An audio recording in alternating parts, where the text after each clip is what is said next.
തോട്ടപ്പള്ളി ഖനനാനുമതിയിൽ കേന്ദ്ര ഏജൻസിയുടെ അന്വേഷണം ആവശ്യപ്പെട്ട് നൽകിയ ഹർജിയിൽ ബിജെപി നേതാവ് ഷോൺ ജോർജിന് ഹൈക്കോടതിയുടെ രൂക്ഷ വിമർശനം.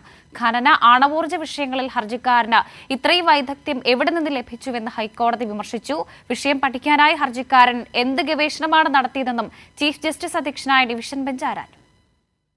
തോട്ടപ്പള്ളി സ്പിൽവേയിലെ മണൽ നീക്കുന്നതിനെതിരെയായിരുന്നു ബിജെപി നേതാവിന്റെ ഹർജി. സർക്കാർ നടപടി അനധികൃതമാണെന്നും കേന്ദ്ര ഏജൻസികൾ അന്വേഷിക്കണമെന്നും ഹർജിയിൽ ആവശ്യപ്പെട്ടിരുന്നു. കുട്ടനാടിനെ പ്രളയത്തിൽ നിന്ന് രക്ഷിക്കുന്നതിനായി ദുരന്ത നിവാരണ അതോറിറ്റിയുടെ നിർദ്ദേശപ്രകാരമാണ് മണൽ നീക്കുന്നതെന്ന് സർക്കാർ വിശദീകരിച്ചു. തുടർന്നാണ് ഹർജിക്കാരനായ ബിജെപി നേതാവ് ഷോൺ ജോർജിനെതിരെ കോടതി കടുത്ത വിമർശനം ഉന്നയിച്ചത്. ഖനന ആണവോർജ്ജ വിഷയങ്ങളിൽ ഹർജിക്കാരൻ എവിടെ നിന്ന് വൈദഗ്ധ്യം ലഭിച്ചുവെന്ന് ചീഫ് ജസ്റ്റിസ് അധ്യക്ഷനായ ഡിവിഷൻ ബെഞ്ച് ചോദിച്ചു.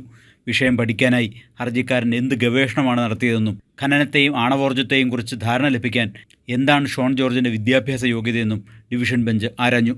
പൊതുമധ്യത്തിൽ ലഭ്യമായ വിവരങ്ങളുടെ അടിസ്ഥാനത്തിലാണ് ഹർജി എന്നായിരുന്നു ഷോൺ ജോർജിൻ്റെ മറുപടി. നിയമപഠനത്തിൻ്റെ അടിസ്ഥാനത്തിലാണ് ഹർജിയെന്നും ഷോൺ ജോർജ് വാദിച്ചു. നിയമപരമായ അറിവിനപ്പുറത്തുള്ളതാണ് ഖനനത്തെയും ആണവോർജ്ജത്തെയും സംബന്ധിച്ച് അറിവെന്ന് ചീഫ് ജസ്റ്റിസ് നിതിൻ ജംദർ ചൂണ്ടിക്കാട്ടി. ചുമതലകളിൽ വ്യാപൃതരായിരിക്കുന്ന ഭരണകൂട വിഭാഗങ്ങളെ കോടതി മുറിയിലേക്ക് വിളിച്ചു വരുത്താൻ താൽപ്പര്യമില്ലെന്ന് കോടതി വ്യക്തമാക്കി. പരാതി പരിശോധിച്ച് തീരുമാനമെടുക്കാൻ ചീഫ് സെക്രട്ടറിക്ക് നിർദ്ദേശം നൽകിയ കോടതി ഹർജി തീർപ്പാക്കുകയായിരുന്നു. കൈരളി ന്യൂസ്, കൊച്ചി.